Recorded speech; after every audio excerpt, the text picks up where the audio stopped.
का लेक्चर है हमारे पास। यहाँ लिखा हुआ है कि क्या करना है, थ्रेशोल्ड एनर्जी का एक्सप्रेशन निकालना है और वो क्या होता है इसके बारे में जानना है। ठीक है, कि थ्रेशोल्ड एनर्जी जो न्यूक्लियर रिएक्शन में होते हैं वो क्या होते हैं। इस टर्म का मतलब जो हम लोग होता है इसके बारे में बहुत बार पढ़े हैं। थ्रेशोल्ड, वेवलेंथ, थ्रेशोल्ड फ्रीक्वेंसी, इसके बारे में पढ़े हैं जब हम फोटो इलेक्ट्रिक इफेक्ट पढ़ा रहे थे।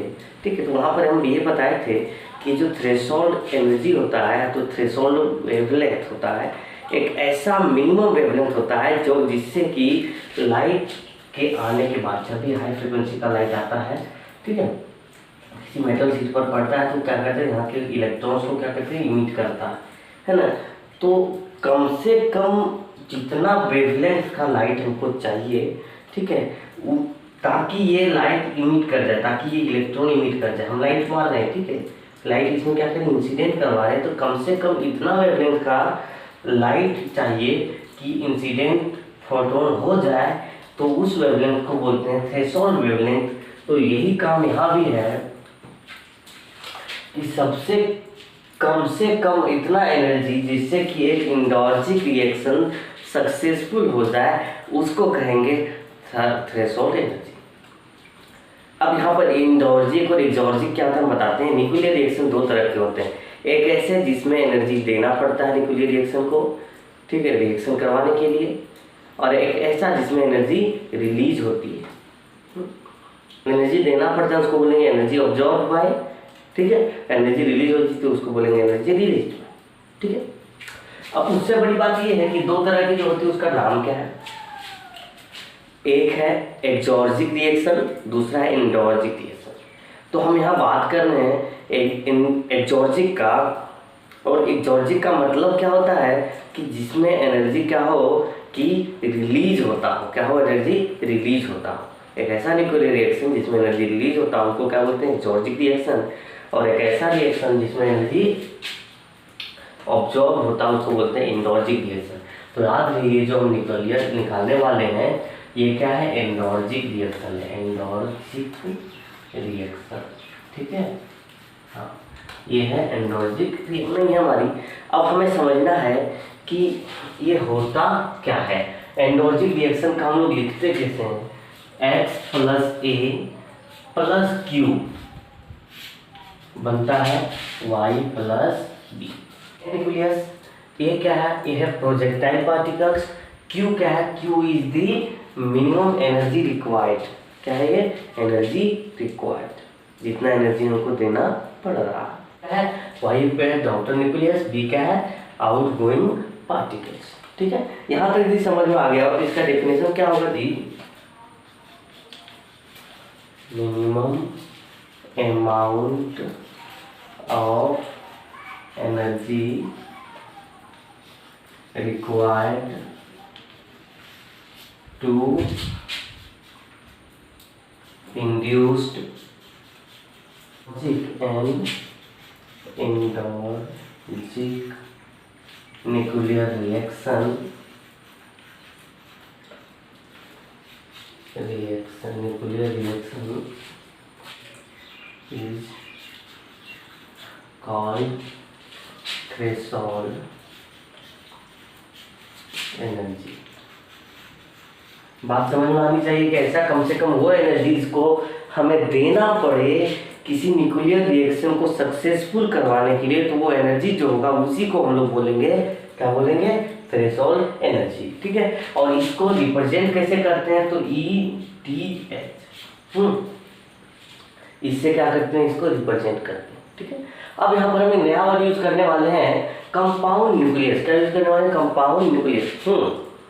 तो हम बताते हैं रिएक्शन होने से पहले ये जो हमारा पेरेंट न्यूक्लियस है और ये जब बम्बार्ड होते हैं वो प्रोजेक्टाइल पार्टिकल से, तो होता क्या है एक्चुअल में, ये दोनों मिलकर के एक कंपाउंड न्यूक्लियस फॉर्म करता है। वो कंपाउंड न्यूक्लियस का जो मास होता है वो मास इन दोनों के मास के सम के बराबर होता है। ठीक है, तो कंपाउंड न्यूक्लियस के बारे में समझ गए कि कंपाउंड न्यूक्लियस होता क्या है, इन दोनों के मास के सम के बराबर में एक न्यूक्लियस फॉर्म होता है, इसको बोलते हैं कंपाउंड न्यूक्लियस। और यही दोनों को जब बम्बार्ड करते हैं तो सबसे पहले जो न्यूक्लियस पैदा होता है उसी को बोलते हैं कंपाउंड न्यूक्लियस। तो इसका डेरिवेशन यदि हम लोग करना चाहेंगे तो मानना पड़ेगा सबसे पहले कि MC और VC क्या है। और एम सी मतलब क्या होता है, mass of compound nucleus, and V C equals to क्या होता है, mass velocity of compound nucleus. ले इसका डेरिवेशन करने के लिए हम लोग मानेंगे एम सी और वी सी, तो दोनों साथ में मान लेते हैं, मास and velocity of compound nucleus. ठीक है, ए हो गया इसका। और हम लोग जानते हैं एम ए और वी ए क्या होता है, तो एम ए मतलब होता है क्या, मास of projectile particles, mass of projectile particle and velocity, mass and velocity यही कर देते हैं, एंड वेलोसिटी। ठीक है, आपको समझ में आ गया, तो यही बहुत बड़ी बात है। ठीक है, वेलोसिटी ऑफ, ये यहाँ पर लिखना है mass and velocity of, mass and velocity of projectile particle. ये क्या हो गया, M A Q tends to क्या था, वाई प्लस बी, यही था ना। तो law of conservation of, law of conservation of linear momentum सबसे पहले अप्लाई कर रहे हैं। ठीक है, लीनियर मोमेंटम, इसका मतलब क्या होता है कि मोमेंटम जो है मेरा वो टक्कर से पहले और टक्कर के बाद बराबर होता है। तो टक्कर से पहले जो मोमेंटम होगा किस क्या होगा, एम ए वी ए, क्या होगा, एम ए वी ए, ये इक्वल होगा किसका, जो कंपाउंड न्यूक्लियस फॉर्म हुआ, एम बोलिए एम सी वी सी। आप सोच रहे होंगे यहाँ पर ये है, ठीक है, प्रोजेक्टाइल पार्टिकल, तो एक्स भी तो है नहीं, एक्स को हम लोग मैक्सिमम कंडीशन में रेस्ट पर मानते हैं और उसका वेलोसिटी क्या होती है, 0, इसीलिए इसको यहाँ पर मैंने नहीं लिया। तो M A V equal to क्या हो गया, एम सी वी सी। तो एम सी वी सी हम लोग जानते हैं, तो यहाँ से वी सी का वैल्यू यदि निकालना चाहेंगे तो क्या होगा, M A V A by M C. ठीक है, आते समझवाने के लिए ये हो गया इसका वैल्यू वी सी का, मतलब वेलोसिटी ऑफ कंपाउंड न्यूक्लियस, मतलब जो कंपाउंड न्यूक्लियस फाउंड होगा वो कितनी वेग से आगे बढ़ेगी, ये तो हम लोगों ने निकाल लिया। ठीक है, अब हम लोग चलते हैं यहाँ से अप्लाई करते हैं law of conservation of energy. क्या अप्लाई करते हैं, law of conservation of energy apply, applying law of conservation of energy. Energy जब हम अप्लाई करें law of conservation of energy, ठीक है, तो हम लोग को ये जो ई टी एच है, क्या है यहाँ पर, ई टी एच मतलब थ्रेशोल्ड एनर्जी जो है वो क्या होगा, half M A V A square. ठीक है, क्या होगा, half M A V A square. ये देखिए X plus A plus Q है ना, X plus A plus Q tends to Y plus B. तो ई टी एच जो होता है तो मिनिमम एनर्जी रिक्वायर, तो हम लोग मिनिमम एनर्जी रिक्वायर कर रहे हैं। ठीक है, तो इसको भी सबसे पहले छोड़िए, हम लोग यहाँ पर बताइए कि हमने क्या किया। ये जो प्रोजेक्टाइल पार्टिकल है इसका मैंने निकाला, क्या निकाला, M A V A square में हाफ, मतलब ये निकला काइनेटिक एनर्जी प्लस प्लस, अब चूंकि ये तो 0 होगा, क्यों, क्योंकि ये रेस्ट है। ठीक है, प्लस क्यू, ये क्या हो गया, ये हो गया रिएक्शन से पहले का एनर्जी। ठीक है, चूंकि रिएक्शन हुआ एनर्जिक में, सबसे पहले क्या बना, कंपाउंड न्यूक्लियस बना, तो उसका एनर्जी क्या होगा, half M C V C square होगा कि नहीं, तो वही यहाँ पर लिखते हैं half M C V C square. ठीक है, तो यहाँ पर मैंने लगाया है, इसको छोड़ दीजिए, तब जो क्या लगाया है यहाँ पर लगाया law of conservation of energy. ठीक है, और इसी एनर्जी को बोलते हैं एंडोर्जिक रिएक्शन, क्या बोलते हैं, थ्रेशोल्ड एनर्जी। ठीक है, अब यहाँ पर हम क्या कर रहे हैं, इस Q का वैल्यू को निकालना चाहते हैं। ठीक है, तो यहाँ से हम लोग यदि Q का वैल्यू निकालना चाहें तो क्या होगा, इस वाले टर्म को उधर ले जाना पड़ेगा, तो वहाँ पर जो पहले से उसको लिख लिया मैंने, इस वाले टर्म को उधर ले गए तो माइनस होगा half M A V A square. ये बात समझ में आ गई आपको। चलिए यहाँ पर क्या निकालते हैं, वी सी इक्वल्स टू क्या निकालते थे, M A V A by F C, उसी को अप्लाई कर देते हैं यहाँ पर। ठीक है, तो Q इक्वल्स टू क्या हो जाएगा, हाफ, अभी निकाले थे ना, हाँ यही तो निकाले थे पहले जो यहाँ पर लिखे थे, है ना, तो M C into V C के जगह पर क्या लिखें, M A V A by M C का square minus half M A V A square. ठीक है, तो हाफ यहाँ पर आप देख पा रहे हो कि क्या है, यहाँ एम ए है।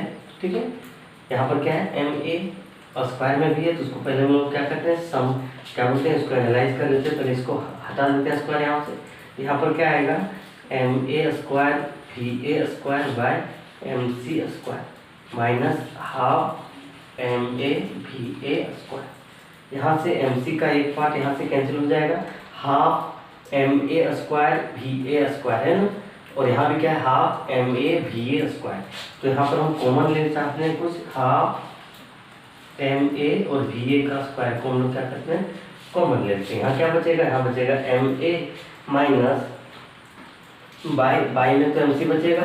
ठीक है, और माइनस देंगे क्योंकि आपको दिखाई दे रहा होगा, आप समझते हैं, माइनस देंगे तो यहाँ पर बचेगा 1। अब इसको हम लोग सिंपल सा जो 6th क्लास में पढ़े थे, सम करने का, भिन्न का जोड़ को सम करने का, वही हम सम करना चाह रहे हैं। ठीक है, तो इसको हम लोग यदि क्या निकाल देते हैं, बार बार यहाँ क्यू निकाल देते हैं। क्या निकाल देते हैं, क्यू। तो इस क्यू इक्वल्स टू क्या हो जाएगा, यहाँ पर half M A V A square into M A minus M C by M A, sorry M C, ये आ गया यहाँ पर वैल्यू। ठीक है, और हम लोग जानते हैं, क्या जानते हैं कि जो एम सी है, कंपाउंड न्यूक्लियस का जो वैल्यू है वो होता क्या है, M A plus M X. क्या होता है, M A plus M X. अब M A plus M X का मतलब mass of projectile particles plus mass of parent nucleus. ठीक है, उसका मास क्या है, M A plus M X मैंने कर लिया। ठीक है, तो वही वैल्यू हम यहाँ पर पुट करना चाह रहे हैं, है ना, यहाँ पर हम लोग वही वैल्यू पुट करना चाह रहे हैं। तो M A plus M X का वैल्यू यहाँ पर पुट कर दीजिए, half M A V A square into M A, यहाँ पर हम लोग क्या करेंगे, ब्रैकेट चेंज कर रहे हैं, माइनस एम सी के जगह पे क्या करेंगे, M A plus M X, M A plus M X. ठीक है, बाय एम सी, एक ही जगह पे पुट किए हैं। लोग क्यू इक्वल्स निकालना चाह रहे हैं बार बार, Q equals to M A V A square. यहाँ पर क्या होगा, माइनस होगा, और फिर यहाँ पर आकर क्या करेंगे, माइनस हो जाएगा। तो ये प्लस में और यहाँ पर एम ए माइनस में क्या हो जाएगा, दोनों कैंसिल। ठीक है, यहाँ पर जैसे ही कैंसिल होगा तो बचेगा minus M X by M C, ये वैल्यू आ गया। अब इस माइनस वाले टर्म को हम इधर भेज सकते हैं, माइनस वाले टर्म को इधर भेजने बाद यहाँ पर आ जाता है minus Q equals to 1/2 M A V A square. यहाँ बचेगा M X by M C, और फिर से हम लोग एक वैल्यू पुट करेंगे, वो क्या होगा, एम सी का वैल्यू पुट करेंगे यहाँ से, M A plus M X minus Q equals to half M A V A square into M X by, यहाँ पर पुट कर रहे हैं, क्या पुट कर रहे हैं, M A plus M X, M A plus M X. अब हम लोग पिछला का इक्वेशन कुछ को डिराइव करने वाले हैं, तो देखने वाले हैं कि इसका क्या यूज है और यहाँ से थ्रेशोल्ड एनर्जी कैसे आता है। ठीक है, कि जब हम लोग ये इक्वेशन डिराइव किए थे, ठीक है, तो यहाँ पर हम लोग क्या बोले थे कि इसका एनर्जी नहीं लेते इसका एनर्जी, तो half M A V A square plus 2 equals to half M C V C square बोले थे नहीं, और इसी को लिखे थे हम लोग क्या, ई टी एच मतलब थ्रेशोल्ड एनर्जी। तो यहाँ से हम लोग ई टी एच निकालना चाहें, इस क्यू को उधर भेज दीजिए। ठीक है, क्या करिए, क्यू को उधर भेज दीजिए, तो 1/2 M A V A square बच जाएगा इक्वल्स टू क्या हो जाएगा, 1/2 M C V C square minus Q. इसका मतलब ये जो पार्ट आया मेरे पास, half M A V A square, half M A V A square, इसको हम क्या लिख सकते हैं, ई टी एच लिख सकते हैं। क्या लिख सकते हैं, ई टी एच। नीचे दिखाई दे रहा है, एक बार तो लिख ही सकते हैं, minus Q is equals to E T H into M X by M A plus M X. ठीक है, अब इसी को हम लोग यहाँ से ETH का वैल्यू निकालते हैं। इसको हम इक्वेशन का नाम नहीं दिए थे, वहाँ पर दे देते हैं इक्वेशन 2, और इससे पहले जो था उसको इक्वेशन नाम दे दे रहे हैं 1। ठीक है, वीडियो में आपको दिख जाएगा यहाँ पर नाम क्या दिए हैं। तो ठीक है, हम समझते हैं, आपको बिल्कुल समझ में आ रहा होगा सारी बातें। तो यहाँ से ETH का वैल्यू यदि हम लोग निकालते भी हैं तो ETH इक्वल्स टू होता क्या है, माइनस Q इंटू, क्यों देखें आप यहाँ बाई 1 कर दिए, इसको क्रॉस मल्टीप्लाई कर रहे हैं तो क्या होगा, minus Q into MA plus MX by MX, यही हो रहा है वैल्यू इसका। और हमारे पास जो मेन फार्मूला है यही है। ठीक है, ये क्या है formula, ETH equals to minus Q into MX plus MA by MX, यही है थ्रेशोल्ड एनर्जी का फॉर्मूला। वीडियो को आशा करता हूँ कि अच्छा समझ में आया होगा, और कहाँ समझ में नहीं आया वो मेरे पास भेजिए आप। ठीक है, मेरा व्हाट्सएप नंबर यहाँ पर आ गया है स्क्रीन पर, आप देख पा रहे होंगे। तो हम समझते हैं कि आपको ये वीडियो अच्छा लगा होगा। अगला वीडियो हम लोग स्टार्ट करेंगे, उसमें देखिएगा बहुत अच्छा समझ में आएगा सेमेस्टर 6 के लिए। ठीक है।